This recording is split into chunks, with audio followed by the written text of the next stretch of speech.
Jeshi la Polisi Kanda Maalum ya Dar es Salaam linamshikilia kwa uchunguzi baada ya kumkamata mtuhumiwa ambaye amefahamika kwa jina la Zuhura Juma au maarufu kama Matengo kwa tuhuma za kumuua mtoto wake ambaye anakadiriwa kuwa na umri wa miezi 7.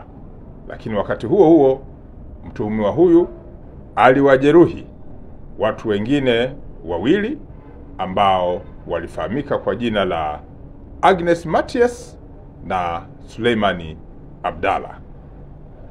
Tukio hili limetokea tarehe 30 mwezi wa 6 mwaka huu wa 2025 majira ya saa 6 mchana maeneo ya Nyumba Nyeupe ambayo yapo eneo la Maji Matitu, Mbagala, Temeke, jijini Dar es Salaam.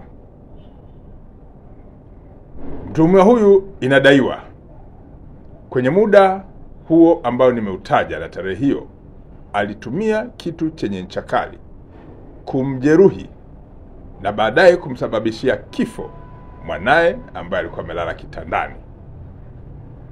Na baada ya hapo mtuhumiwa huyo alitoka nje na kuwajeruhi watu wengine wawili ambao tayari nimewataja.